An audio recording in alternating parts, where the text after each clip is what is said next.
Humans have been fascinated with speed for ages. The history of human progress is one of ever-increasing velocity, and one of the most important achievements in this historical race was the breaking of the sound barrier. Not long after the first successful airplane flights, pilots were eager to push their planes to go faster and faster. But as they did so, increased turbulence and large forces on the plane prevented them from accelerating further. Some tried to circumvent the problem through risky dives, often with tragic results. Finally, in 1947, design improvements such as a movable horizontal stabilizer, the all-moving tail, allowed an American military pilot named Chuck Yeager to fly the Bell X-1 aircraft at 1,127 kilometers per hour, becoming the first person to break the sound barrier and travel faster than the speed of sound. The Bell X-1 was the first of many supersonic aircraft to follow, with later designs reaching speeds over Mach 3. Aircraft traveling at supersonic speed create a shockwave with a thunder-like noise known as a sonic boom, which can cause distress to people and animals below, or even damage buildings. For this reason, scientists around the world have been looking at sonic booms, trying to predict their path in the atmosphere, where they will land, and how loud they will be. To better understand how scientists study sonic booms, let's start with some basics of sound. Imagine throwing a small stone in a still pond. What do you see? The stone causes waves to travel in the water at the same speed in every direction. These circles that keep growing in radius are called wave fronts. Similarly, even though we cannot see it, a stationary sound source, like a home stereo, creates sound waves traveling outward.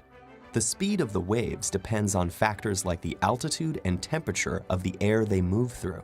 At sea level, sound travels at about 1,225 kilometers per hour. But instead of circles on a two-dimensional surface, the wave fronts are now concentric spheres, with the sound traveling along rays perpendicular to these waves. Now imagine a moving sound source, such as a train whistle. As the source keeps moving in a certain direction, the successive waves in front of it will become bunched closer together. This greater wave frequency is the cause of the famous Doppler effect, where approaching objects sound higher pitched. But as long as the source is moving slower than the sound waves themselves, they will remain nested within each other. It's when an object goes supersonic, moving faster than the sound it makes, that the picture changes dramatically. As it overtakes sound waves it has emitted while generating new ones from its current position, the waves are forced together, forming a Mach cone. No sound is heard as it approaches an observer because the object is traveling faster than the sound it produces. Only after the object has passed will the observer hear the sonic boom.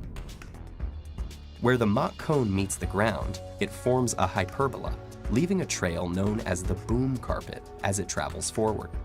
This makes it possible to determine the area affected by a sonic boom. What about figuring out how strong a sonic boom will be? This involves solving the famous Navier-Stokes equations to find the variation of pressure in the air due to the supersonic aircraft flying through it.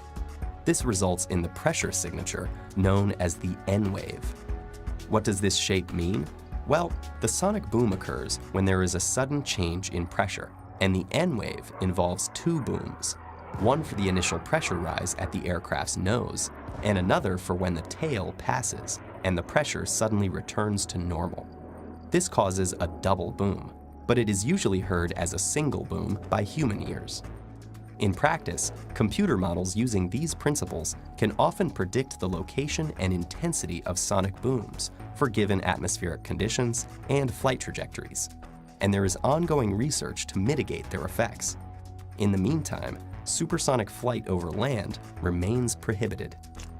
So are sonic booms a recent creation? Not exactly. While we try to find ways to silence them, a few other animals have been using sonic booms to their advantage. The gigantic Diplodocus may have been capable of cracking its tail faster than sound, at over 1,200 kilometers per hour. possibly to deter predators. Some types of shrimp can also create a similar shock wave underwater, stunning or even killing prey at a distance with just a snap of their oversized claw. So while we humans have made great progress in our relentless pursuit of speed, it turns out that nature was there first.